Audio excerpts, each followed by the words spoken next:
अस्सलाम वालेकुम, मेरा नाम है ज़ुहैब भट्ट और आप देख रहे हैं बनाम सरकार का ये स्पेशल एपिसोड। ईद उल अज़हा बिल्कुल करीब है, अगले हफ्ते में आप ईद उल अज़हा मना रहे होंगे। इस दौरान बहुत सारे मसाइल होते हैं, कुछ शरई मसाइल होते हैं, कुछ शरई बातें होती हैं और बहुत सारी ऐसी चीज़ें होती हैं जो हम पूछना चाहते हैं, जो सवाल हम करना चाहते हैं। हमने भी बहुत सारे सवाल इकट्ठे किए हैं जो आम लोगों से इकट्ठे किए हैं और वो सवाल पूछने के लिए हम यहाँ हाजिर हुए हैं। इस्लामी नज़रियाती काउंसिल के चेयरमैन हैं, हमारे बड़े अच्छे बुज़ुर्ग हैं, हमारे भाई हैं बड़े, डॉक्टर अल्लामा राग़ब नईमी साहब। हमेशा हम दीनी मसला इनसे पूछने के लिए आते हैं, तो आज ही हम इनकी खिदमत में हाजिर हैं। अस्सलाम वालेकुम हज़रत। वालेकुम अस्सलाम। कैसे हैं आप? अल्हम्दुलिल्लाह। हज़रत आप हमारी बड़ी अच्छी रहनुमाई करते हैं। अब की बार भी ये ईद बड़ी ईद है। बड़ी ईद में सबसे पहला तो मसला यही पड़ गया कि जानवर बहुत महंगा हो गया हज़रत। बाज़ दफ़ा बहुत सारे गरीब आदमियों की पहुँच से दूर होता जा रहा है। तो मुझे बताएं कि कुर्बानी वाजिब किसके ऊपर है और कौन सा शख्स ऐसा है जो अगर उसके पास इस्तिताअत इतनी नहीं बन रही तो वो ना कुर्बानी करे, उस पर कोई हर्ज नहीं है।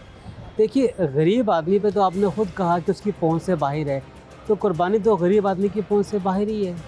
तो कुर्बानी असल में है ही उस पर जो उसकी इस्तिताअत रखता है, और इस्तिताअत को तसव्वुर किया गया है वो शख्स जो साहिब निसाब है, ज़कात देने के काबिल है, भले से साल ना भी गुज़रा हो तो उसके ऊपर कुर्बानी वाजिब है। अब ये जो साहिब निसाब है ये कैसे होगा, किस तरह होगा? सोना चांदी या नकद रकम के अतबार से हम साहिब निसाब होने का अंदाज़ा करेंगे। सोना अगर उसके पास 7.5 तोले है और फ़कत सिर्फ सोना है तो वो साहिब निसाब है। उसके पास 52.5 तोले चांदी है, यूँ कह लीजिए कि 613 ग्राम से ज़्यादा चांदी है तो वो साहिब निसाब है। या उसके पास नकद रकम है। नकद रकम कितनी हो?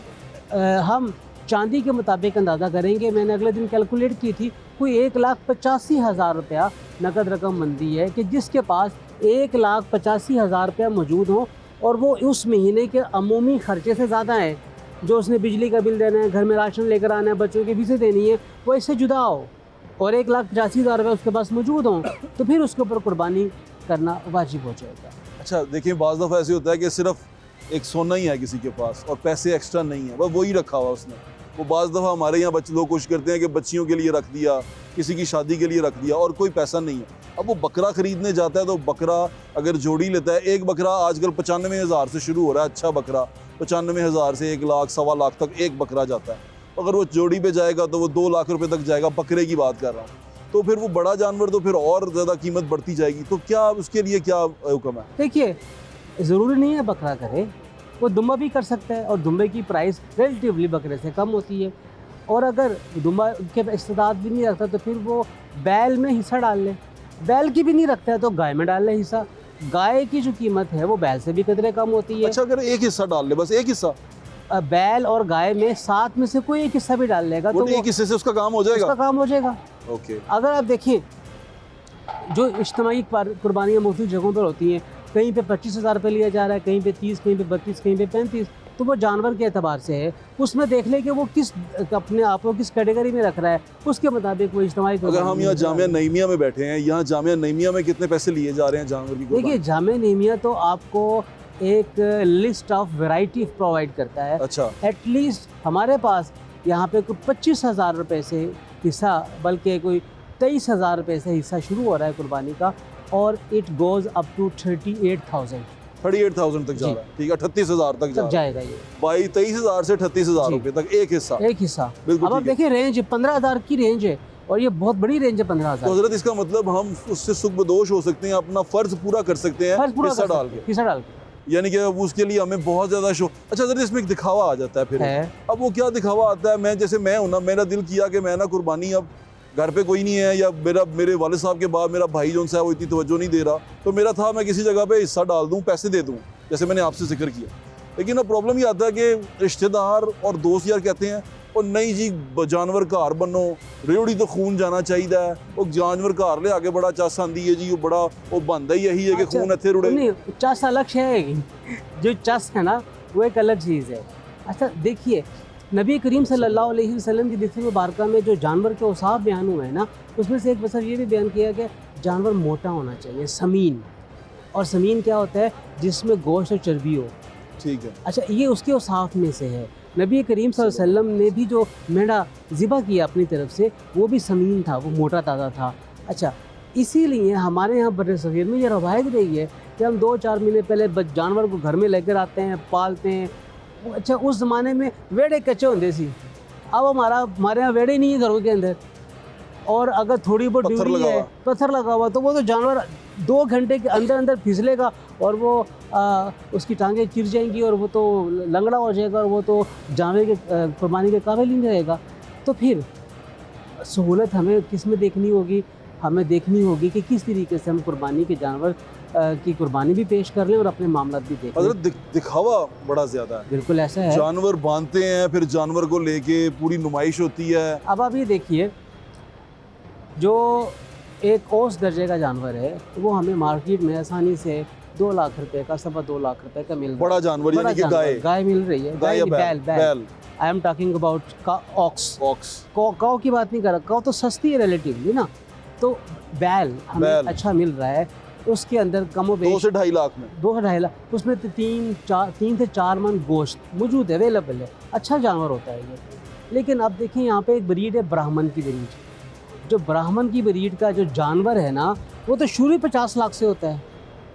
अच्छा, और अच्छा उसमें हमने ब्राह्मण के नाम से ज़ात रखी हुई है कि उसकी किस्म रखी हुई है। किस्म है, देखिए चोलिस्तानी है, साहिवाल नस्ल की है, धन्नी नस्ल की है, मुख्तलिफ नस्ल के जानवर हैं। लेकिन इनमें से जो ब्राह्मण नस्ल का जानवर है वो तो शुरू ही 50 लाख से होते हैं। और उस पर अगर बलिनो ले लेंगे आप, यानी जो बिल्कुल वाइट है और उसकी आंखें गुलाबी हैं, वो आपको मिलेगा कोई 1 करोड़ के करीब जाके 90 लाख रुपए का मिलेगा।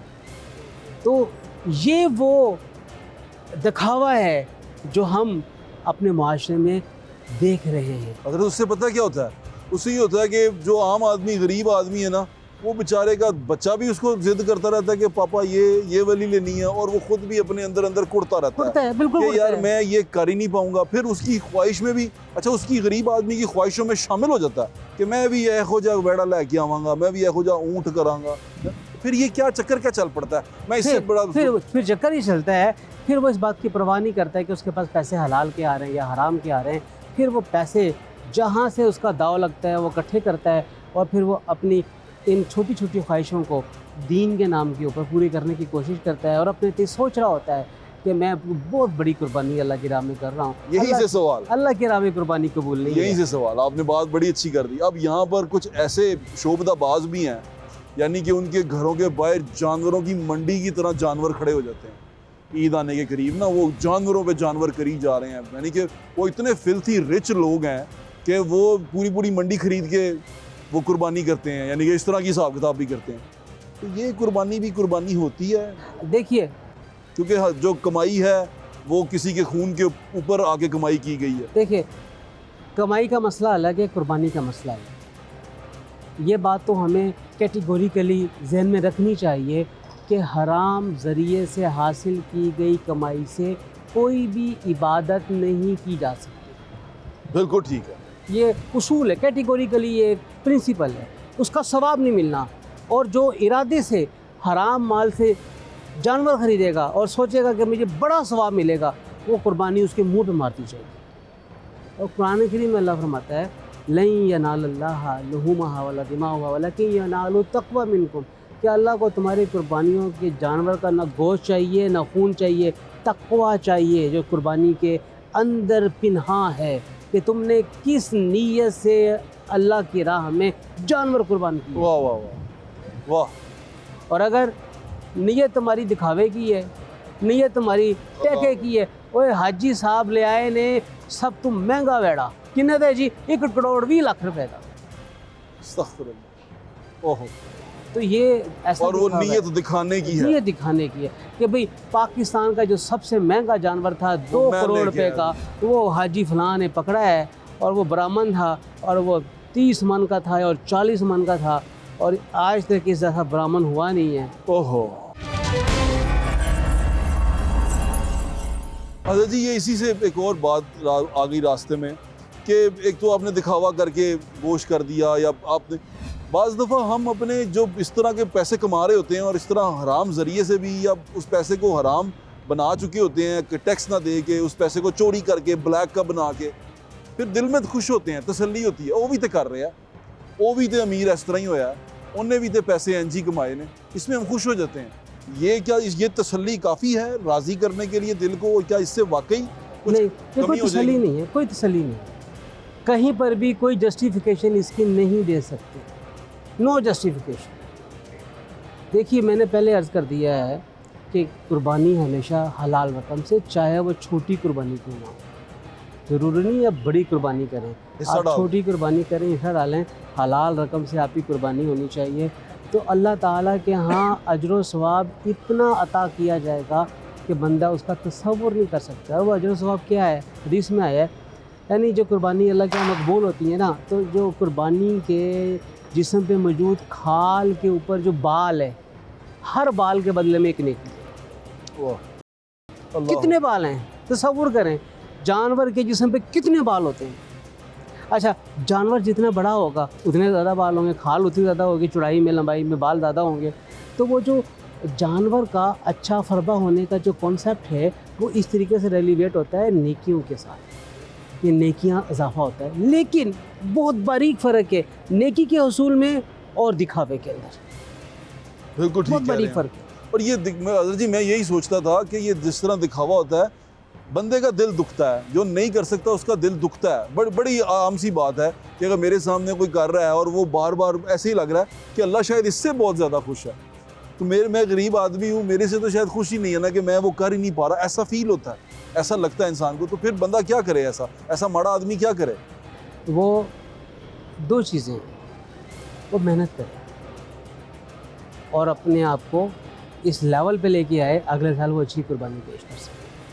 और हलाल रिज़्क़ मेहनत करे ना, मेहनत से जी क्यों चुराता है? जी इसी से एक और सवाल, इसी बात से ना कि वो बात निकलती जा रही है, हलाल रिज़्क़ का हसूल जो उनसा है वो स्पेशली हमारे इस खित्ते के अंदर हमें मेहनत का फल नहीं मिल पाता। हमें ऐसा लगता है शायद एक मज़दूर है, वो मज़दूरी कर रहा है, वो 12 घंटे काम करने के बाद भी जो लेके जाता है उससे वो पूरा नहीं कर पाता, वो सारी ज़िंदगी भी लगा रहे तो वो सिर्फ खुराक पूरी करेगा। मज़दूर को किसने कहा है कि वो ना पढ़े?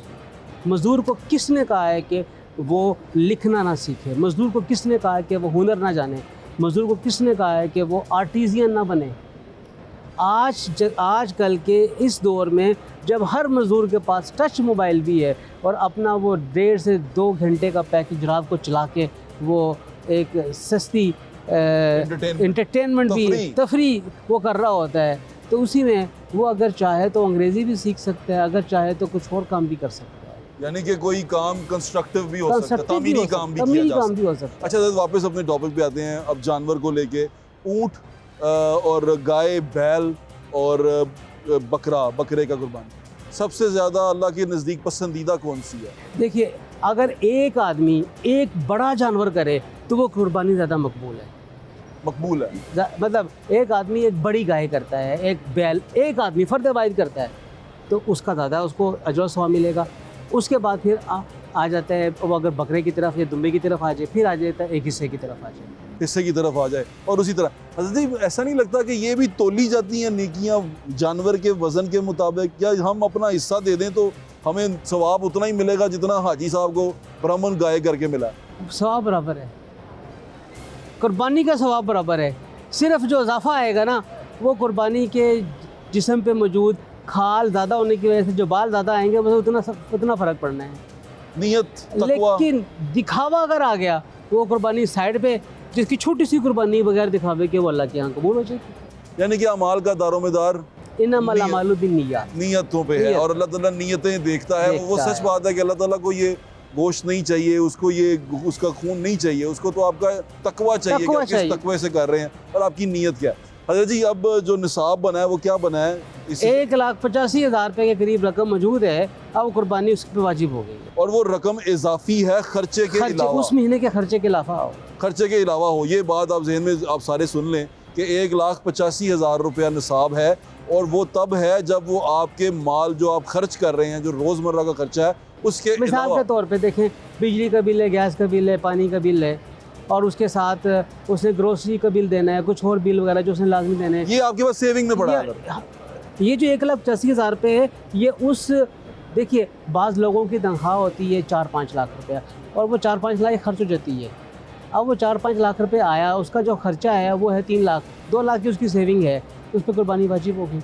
एक आदमी की 10 लाख बैंक में पड़े हुए, तनख्वाह उसकी है 2 लाख रुपए, उसका खर्चा है 1.5 लाख रुपए, उस पर भी कुर्बानी वाजिब है, क्योंकि बैंक में उसके पास सेविंग पड़ी हुई है। एक आदमी के पास पैसा ही कोई नहीं है, वो 5 लाख रुपए तनख्वाह मिलती है, 5 लाख रुपए 20 तारीख को खर्च हो जाता है, उसकी अयालदारी बहुत ज़्यादा है, उसको उस पे नहीं है, उसके पास पैसे ही नहीं है, उसके पास सोना नहीं है, चांदी नहीं है, जो आया खर्च हो गया। बाज़ लोग देखे हमने, लेविश नहीं है वो कोई बहुत लैंडलॉर्ड नहीं है और बहुत अच्छा खर्च नहीं करते हैं, दिखने में बहुत अच्छे लगते हैं लेकिन जितना आता खर्च हो जाते हैं। तो उनके लिए क्या है? अगर उनके पास ये पैसे हैं तो है, अगर सोना पड़ा हुआ है, चांदी पड़ी हुई है, या प्राइस बॉन्ड पड़े हुए हैं, या फिर कोई दुकान में माल डलवाया हुआ किसी को, तो फिर सारी सेविंग ही है ना। ठीक है, तो उसमें अच्छा सर जी, अब ईद के दिन के अमाल में क्या बेहतरीन अमाल है जो अल्लाह ताला को पसंद? कुर्बानी के दिन सबसे बड़ा अमल जो अल्लाह को कबूल है वो जानवर का खून बहाना है। ठीक है, और वो हमने कुर्बानी के दिन किया। मैं चाहता हूँ कि आप हमें मामूल बता दें कि कुर्बानी के दिन बेहतरीन मामूल क्या होना चाहिए जो अल्लाह ताला को पसंद। देखिए, मामूल जो है वो यही है, आप सुबह को उठ के फजर की नमाज़ पढ़ें, रात आपने इशा की नमाज़ पढ़ी हो, फजर की नमाज़ पढ़ें, उसके बाद घर आएँ, तैयार शार हों, आप नमाज ईद पढ़ने के लिए जाएँ और बग़ैर खाए पिए जाएँ, क्योंकि कुर्बानी के दिन में आके खाएँ, खा के नहीं जाना। कुर्बानी के दिन वो जो रोज़ा रखने का कहा जाता है गलत है, वो गलत है, वो गलत है। कोई रोज़ा ईद के दिन होता ही नहीं है, शैतान रखता है। ये तो एक ऐसे ही लोगों ने इसको तसव्वुर कर लिया है कि ईद के दिन का रोज़ा है। असल में ना नबी करीम सल्लल्लाहु अलैहि वसल्लम ने ये किया कि सबसे पहले कुर्बानी आपकी थी, सबसे पहले कुर्बानी आपकी थी, आपने कुर्बानी की और नमाज ईद के फौरी बाद आपकी कुर्बानी हुई, और उसके बाद जानवर का गोश्त बना और वो गोश्त आपके घर में पहुंच गया। जब आप घर में पहुंचे ईद मिल के, तो घर में आपके लिए गोश्त तैयार था। अच्छा हज़रत, मैं एक चीज़ सोचता था, जैसे अगर हम निकलते हैं सुबह, हमारा ये होता है कि ईद नमाज़ पढ़ने जाने से पहले कुर्बानी कर जाओ, कैसे होता है? ना ना ना ना ना, ना। ईद की नमाज के बाद कुर्बानी करनी है। ऐसी कुर्बानी जो ईद की नमाज से पहले है वो काबिल कबूल नहीं है, दोबारा कुर्बानी करनी पड़ जाएगी। ईद की नमाज के बाद, पढ़ने के बाद, ईद की नमाज पढ़ें, ऐसा ना हो कि आपने नमाज नहीं पढ़ी और आप कुर्बानी करने पे लगे हो। ये क्या बात हुई? बात मैंने देखा लोगों को ऐसे नमाज नहीं पढ़ी होती और वो कुर्बानी पहले ही कर रहे होते हैं। ये गलत है। देखिए, ईद के दिन सबसे पहले ईद की नमाज है ना, उसकी अदायगी है। आप ईद की नमाज अदा करें ना। ईद की नमाज पढ़ने जाने के लिए क्या तरीका है? हमें तकबीर ऊंची पढ़नी है? आप पढ़ते हुए जाइए, तकबीर पढ़ते हुए जाइए। आप जिस रास्ते से जाएंगे वापसी पे कि और रास्ते से आप आइए। मैंने पहले भी अर्ज़ किया, खा के नहीं जाएंगे, आके खाएंगे। लेकिन एक आदमी ने इज्तिमाई कुर्बानी की है, उसको गोश्त मिलना है शाम के 4 बजे, तो वो 4 बजे तक इंतज़ार ना करे जी गोश्त आएगा तो ऐसे खावांगे। ना ना ना ना, वो घर में आने के बाद कोई चीज़ पका के खा ले। यानी कि उसको मजबूरी नहीं, मजबूरी कोई नहीं है, ये मजबूरी नहीं है। हाँ। सुन्नत का तरीका क्या है ईद के रोज़ का? यानी कि सुन्नत के में क्या तरीका है ईद उल अज़हा के लिए पूरे दिन का? देखिए, पहले नबी करीम सल्लल्लाहु अलैहि वसल्लम ने ईद की नमाज़ अदा फरमाई, फिर सहाबा कराम से ईद की नमाज़ आप मुआनका किया, मिले, फिर आपने कुर्बानी की, फिर आप घर तशरीफ़ ले गए। घर में जाके जो कुर्बानी का गोश्त था वो आपके लिए तैयार किया गया। तो उसके बाद अरब मुआशरे के अंदर तो मेल जोल तो है ही, और वहाँ पे मर्दों का मेल जोल अलग होता है और ख़वातीन का मेल जोल अलग होता है। तो फिर नबी करीम सल्लल्लाहु अलैहि वसल्लम मस्जिद नबवी में तशरीफ़ ले आते थे और फिर सहाबा किराम वहाँ पे आके आपसे मुलाकात किया।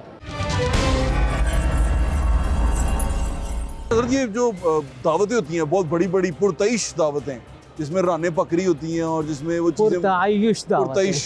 पुरतइश किस्म की दावतें होती हैं, और ऐसी दावतें होती हैं कि बंदा एक दफ़ा दंग रह जाता है कि पूरी बकरा जो उन्होंने बिठाया होता है चावलों के ऊपर और उसको आपने बनाया होता है, उन्होंने सब्जी बनाई होती है पूरे बकरे की। ये क्या माजरा होता है? ये दावत भी मतलब ऐसे हो सकती है? करना चाहें कर लें, ऐसी पुरतइश दावत हो सकती है। आप आमद नास को बुलाएं, उसके अंदर पब्लिक को बुलाएं। नहीं, वो स्पेशल फ्रेंड बनाए होते हैं ना जरा, जो बड़े एग्जेक्टिव लोग होते हैं, तो उनके ड्राइवरों को बिठा लें साथ, उनके ड्राइवरों को भी साथ बिठा लें ताकि वो भी आपके साथ वो ताम कर सकें, वो उसको खा सके, खाना खा सकें। अच्छा, जाते जाते एक आखिरी बात ये पूछना चाह रहा था कि दिखावे को लेके ना लोग बड़े परेशान रहते हैं और इस तरह की चीज़ों में बड़े तकलीफ़ में आ जाते हैं। आसानी थोड़ी सी नहीं पैदा होती ना, लोग बातें करते हैं कि कम होना चाहिए, ये चीज़ें ऐसी होनी चाहिए, दिखावा, मतलब काफ़ी सारा दिखावा हो जाता है और हम जैसा जो सफ़ेद कॉलर आदमी है वो परेशान हो जाता है। तो क्या उसमें हुक्म है कि हमें क्या करना चाहिए कि हम आसानी से कुर्बानी कर सकें? देखिए, दोबारा से मैं पूछ रहा हूँ। दो चीज़ें हैं यहाँ पे, एक दिखावा है और दूसरा ऐसे लोग भी हैं जो कुर्बानी का इनकार कर रहे होते हैं और कहते हैं जितनी रकम कुर्बानी पे आपने खर्च करनी है आप किसी गरीब की मदद कर दें, आप किसी बच्चे का जहेज़ बना दें, आप किसी की शादी कर दें, किसी का ऑपरेशन करवा दें।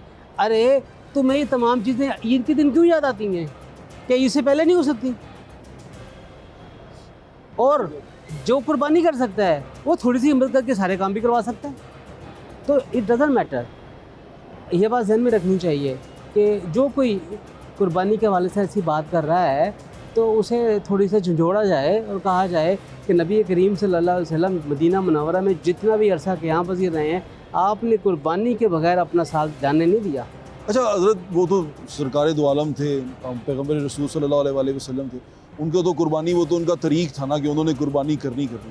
मैं उन लोगों के बारे में पूछ रहा हूँ कि मैं आसान रास्ता बता दें। जैसे आसान रास्ता मैंने आपको पहले भी अर्ज़ किया कि आप ज़रूरी थोड़ी है कि आप बहुत लेविशली कुर्बानी करें, आपने पैसे डाल दें कहीं पे चुप करके डाल दें। अच्छा, दो तरह के होते हैं, एक होता है कुर्बानी कर दी और वो गोश्त भी नहीं लेते, कहते हैं जी, कह देता है जी गोश्त भी तुझे अपनी तकसीम कर दो, ऐसे भी कुर्बानी हो जाएगी। यानी कि आप पैसे दे दें और आपके गोश्त भी आप ही तकसीम कर रहे हैं। मैंने कुर्बानी दे दी है, मेरी कुर्बानी मेरी तरफ से हो गई कुर्बानी हो गई।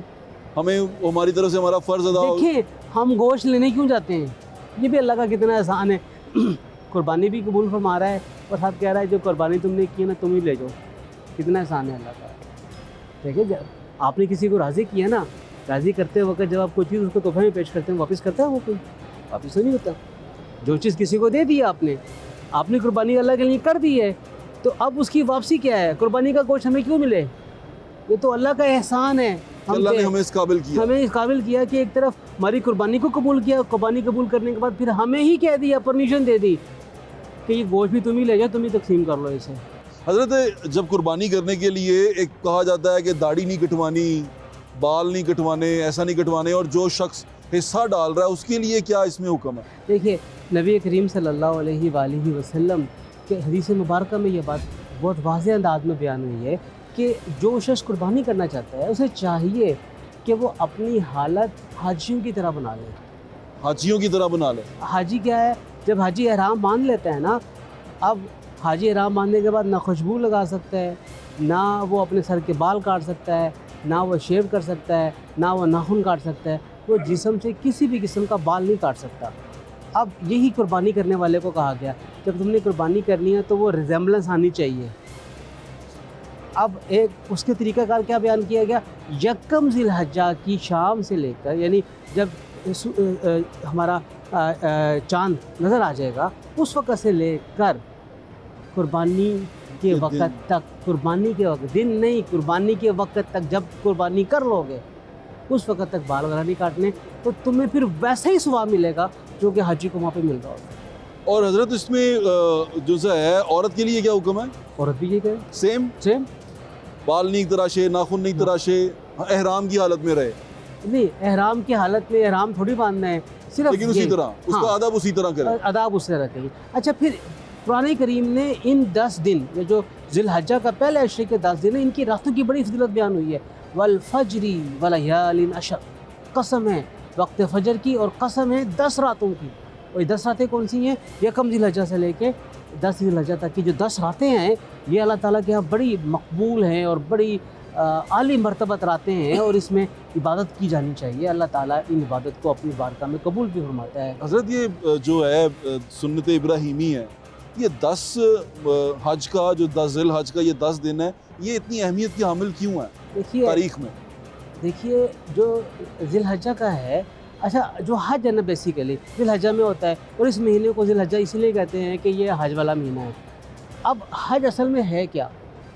हज अल्लाह ताला के नेक बंदे, बरगज़ीदा बंदे, नबियों की वो अमल साले जिसे अल्लाह ने अपनी बारगाह में कबूल किया है, वो इकट्ठा कर दिया तो हज बन गया।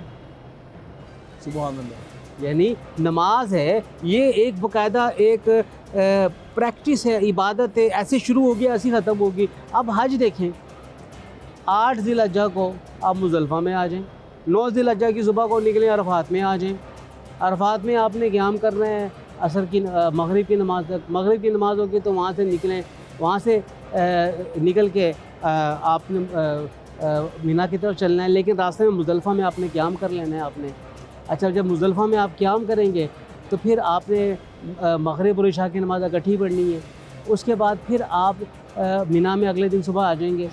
तो ये सारी की सारी चीज़ें सुन्नतें हैं, ये सुन्नतें हैं। अच्छा, फिर जो कुर्बानी है सबसे अहम चीज़, हज़रत इब्राहीम और हज़रत इस्माईल अलैहिस्सलाम की जो सुन्नत है, और कितनी ज़बरदस्त सुन्नत है कि अल्लाह ताला ने इम्तिहान लिया और इम्तिहान में कामयाबी भी हुई, और कामयाबी में अल्लाह ताला ने इनाम दिया, और शैतान को कंकर मारने वाली ये भी हज़रत इब्राहीम अलैहिस्सलाम के रास्ते में एक बड़ा बैल आया था और वो रोकना चाहता था कि कुर्बानी करने ना जा सके, तो आपने कंकरें उठा के मारी, तो वो कंकरियाँ का मारा जाना जो है वो हज के और वो बैल पत्थर में शक्ल इख्तियार कर गया था। अगर वो शक्ल इख्तियार किया होता तो आज पत्थर वाला बैल वहाँ पे मौजूद होता है, ऐसा नहीं है। बस वो सिंबॉलिक कर दिया, उसे जमरा कह दिया गया।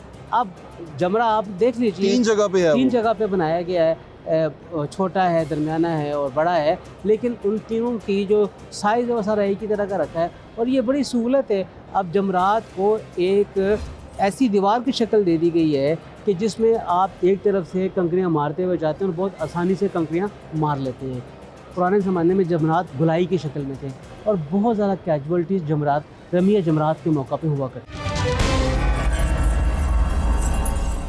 अच्छा हज़रत, यहाँ पर जो लोग मौजूद होंगे जो हज नहीं कर रहे, हज के दिन यानी कि जिस दिन हज हो उस दिन की क्या फजीलत है और क्या करना चाहिए? देखिए, ईद से पहले 10 ज़िल-हज्जा से पहले ये 9 दिन हैं, इनमें वो जो यौम अरफा है, मैदान अरफात में जाने का दिन, उसमें वो रोज़ा रखे, उसकी बड़ी फजीलत है। ये उससे पहले अगर वो रोज़ा रखना यानी कि हज के 3 रोज़े रख सकते हैं आप, 8, 9, 10 नहीं, हज वाले दिन नहीं रखें आप, ईद वाले दिन नहीं रखेंगे, ईद से पहले 9, 8, 7, 8, 9 का रख लें आप, 7, 8, 9 का रोज़ा रख लें आप। हज वाले दिन रोज़ा नहीं रखना, नहीं, ईद वाले दिन नहीं रखना है।